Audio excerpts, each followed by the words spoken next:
Bonjour, c'est Gilles du site boursicoté.com. Voici l'analyse technique des principales paires de devises du marché Forex, ainsi que l'analyse technique de l'or et du pétrole pour les matières premières. Nous sommes aujourd'hui le jeudi 8 novembre 2012.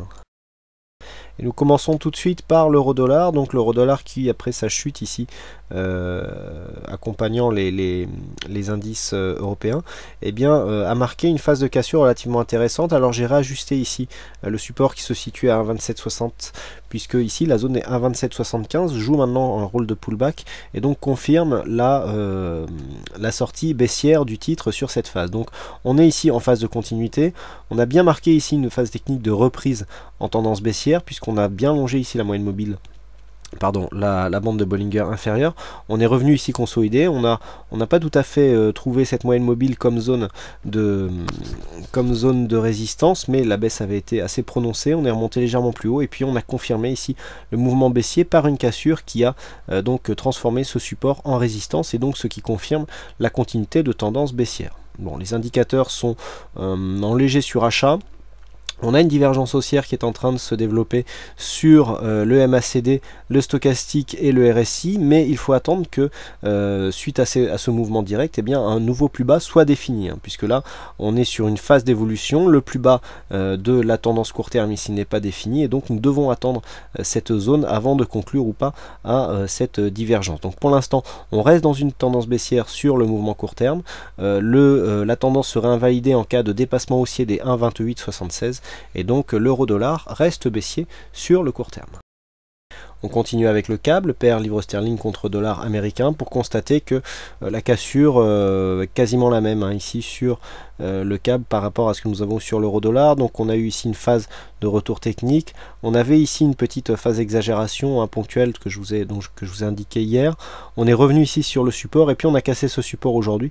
Maintenant ce support sert de résistance. Donc on est en phase ici de continuité du mouvement baissier. Le mouvement baissier qui intervient suite à une reprise haussière avortée, puisqu'on était venu tester ici les précédents plus hauts de cette phase ici de mi-octobre 2012. On a testé et puis on s'est retourné. On est venu tester ici la zone de bol inférieure et puis on a enfoncé le clou, donc cassant au passage ici ce support des 1,5978 qui, après un rebond technique, a cédé sous les assauts donc baissiers de ce câble. Alors le prochain objectif se situe à 1,5914, la tendance reste baissière et elle sera baissière tant qu'ici la zone des 1,6043 restera zone de résistance, ou tout du moins point haut significatif. Et donc pour l'instant le mouvement baissier est dans une phase de continuité. Les indicateurs sont relativement neutres, pas de grande tendance nous est donnée par ces indicateurs. Donc pour l'instant on reste ici dans une phase de continuité sur le câble. Continuons avec le dollar yen. Donc le dollar yen qui lui s'est installé dans une phase baissière. Donc là la phase a été relativement vite à se retourner. On était ici dans une phase un petit peu de continuité haussière. On avait perdu la dynamique suite à la cassure ici de ce support qui s'était dans un premier temps transformé en résistance. On avait cru à une phase baissière et puis finalement les cours sont remontés, tester ici la résistance majeure des 80,64, et puis finalement on est repassé en dessous. On repart ici dans un mouvement baissier court terme. Alors on voit ici contact avec la bolle inférieure, on revient sur la moyenne mobile 25 exponentielle et on confirme. Donc là la tendance est clairement orientée à la baisse. Quoi qu'il en soit, les indicateurs sont déjà à la limite de la survente, puisque le stochastique est déjà survendu, le RSI est proche de sa zone, et donc le MACD, on le voit, est déjà relativement bas et commence à donner des signes de faiblesse sur cette tendance baissière, puisqu'on commence à avoir ici des petites phases de retournement. Donc pour l'instant on pense être en pleine dynamique. L'objectif prochain se situe aux alentours des 79,41, mais vu la configuration technique ici, alors on peut très bien venir en survente sur le RSI et il reste un petit peu. Donc l'objectif ici se situe à 79,41 pour le prochain support significatif qui pourrait être testé ici sur cette zone de baisse, et donc le mouvement baissier reste baissier tant que 80,45 n'est pas cassé à la hausse. On continue avec l'or, donc l'or qui se trouve suite à ce mouvement baissier ici, cassure de dynamique. On a confirmé ici un nouveau plus bas, invalidé puisqu'on est revenu ici chercher le point haut significatif en le cassant légèrement. Il y a une attaque indirecte et puis on revient ici chercher un support. Alors là, comme je vous l'avais dit hier, on est revenu ici tester la bolle supérieure suite à une phase d'exagération.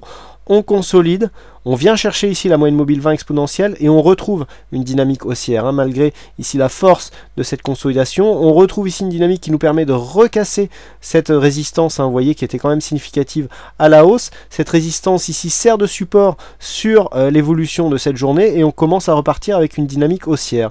On voit bien ici cette zone de consolidation qui est bien visible ici sur le MACD, mais aussi sur le stochastique qui en profite pour sortir de sa zone de surachat.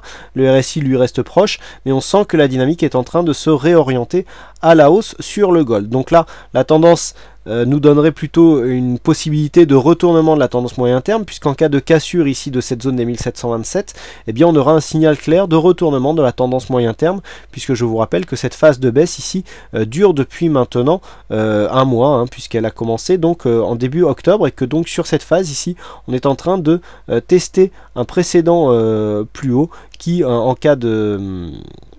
Si cette résistance cède, eh bien, nous donnerait un signal haussier, puisqu'on aurait un plus haut significatif qui serait cassé. Et donc cela réorienterait la tendance à la hausse. Tendance invalidation ici de ce mouvement sur une cassure des 1702 $ l'once. Donc l'or qui est en train de repasser en tendance haussière.